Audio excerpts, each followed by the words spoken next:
Welcome to Python life YouTube channel. ఈ వీడియోలో నేను top 6 programming languages to learn in present మార్కెట్లో మరి మీరు కొన్ని లాంగ్వేజెస్ తీసుకొచ్చాను టాప్ 6. సో ఇవి నేర్చుకుంటే మీకైతే ప్రజెంట్ మార్కెట్లో చాలా యూజ్ అవుతాయి. మంచి ప్యాకేజెస్ కూడా కొట్టచ్చు, మంచి జాబ్స్ ఉన్నాయి వీటిపైన. సో చూద్దాం మరి సో ఏమేమి లాంగ్వేజెస్ మరి. సో అలాగే మన యూట్యూబ్ ఛానల్లో అయితే ఫస్ట్ చెప్తున్నాను 40+ ఐటీ కోర్సెస్ ఆల్రెడీ మనం యూట్యూబ్లో ఉన్నాయి. ఒకసారి వెళ్ళి చెక్ చేయండి. ప్లేలిస్టే ఉంటుంది 40 ఐటీ కోర్సెస్ అంటే ఫుల్ ఐటీ కోర్సెస్ అని ఉంటుంది. ఒకసారి చెక్ చేయండి, మొత్తం మీరు అక్కడ నుంచి నేర్చుకోవచ్చు ఫ్రీ ఆఫ్ కాస్ట్లో. సో యూట్యూబ్లో అయితే సో ఇప్పుడైతే చూద్దాం మరి ఫస్ట్ ఏ language. Rust. So renowned for its memory, safety, guarantees and performance. So దీనికి దేని వల్ల పేరు గాంచిందంటే సేఫ్టీ, గ్యారంటీస్ అండ్ పర్ఫార్మెన్స్ వల్ల దీనికి పేరు వచ్చింది.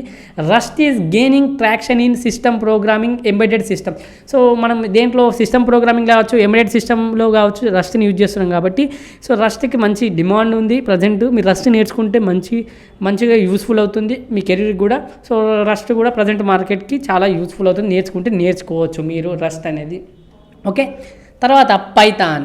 ఎక్కడ చూసినా ప్రజెంట్ అయితే పైథాన్ చాలా బూమింగ్లో ఉంది.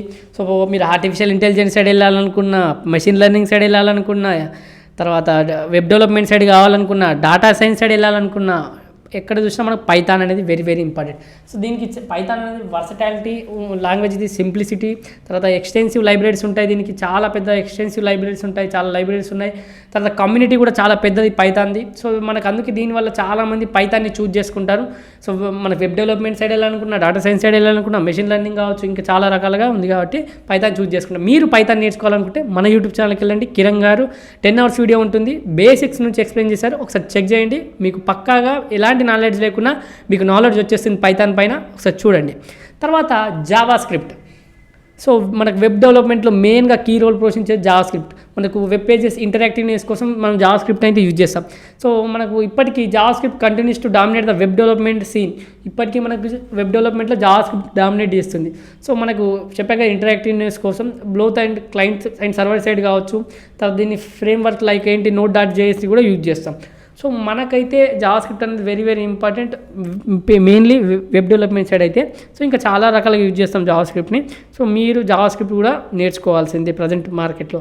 తర్వాత జావా యూజ్ చేస్తున్నాం జావాని ప్రజెంట్ కూడా. సో సెక్యూరిటీ పరంగా కావచ్చు, ఎంటర్ప్రైజ్ అప్లికేషన్ కావచ్చు, లార్జ్ అప్లికేషన్ కావచ్చు, ఆండ్రాయిడ్ డెవలప్మెంట్ కావచ్చు. సో ఈ విధంగా బ్యాక్ ఎండ్ సిస్టంలో కావచ్చు జావాని చాలా రకాలుగా యూజ్ చేస్తుంటాం మనం. సో ఇప్పటికీ జావాకున్న క్రేజ్ పోలేదు. సో జావాకి ఉన్న క్రేజ్ అలానే ఉంది. సో జావా ఇప్పటికీ మార్కెట్లో చాలా క్రేజ్ ఉంది కాబట్టి ఇప్పటికీ మీరు జావా నేర్చుకోవచ్చు. మంచి జాబ్స్ ఉన్నాయి, మంచి ప్యాకేజెస్ వస్తాయి, ఎక్స్పీరియన్స్ వస్తే మాత్రం. సో జావా కూడా ప్రజెంట్ మార్కెట్లో చాలా డిమాండ్ ఉంది. తర్వాత C++. సో మనకి ఇది చాలా ఈజీగా నేర్చుకోవచ్చు.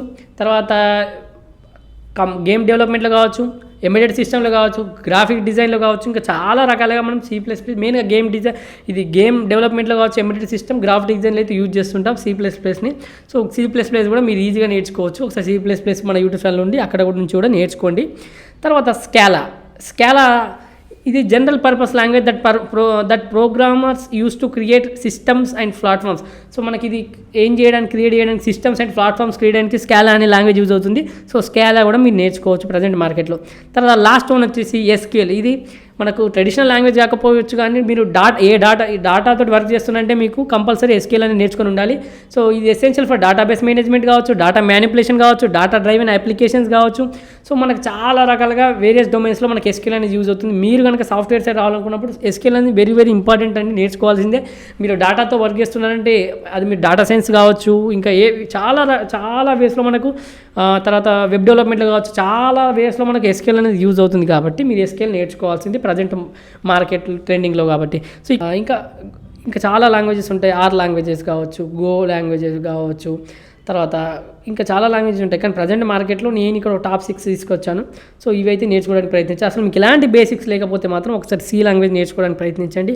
సో ఇంకా ఫుల్ స్టాక్ పైథాన్ ప్రోగ్రామింగ్ నేర్చుకోవాలనుకుంటే మనం పేడ్ కోర్స్ రన్ చేస్తున్నాం. కామెంట్లో డీటెయిల్స్ అన్నీ ఉంటాయి, ఒకసారి చెక్ చేయండి.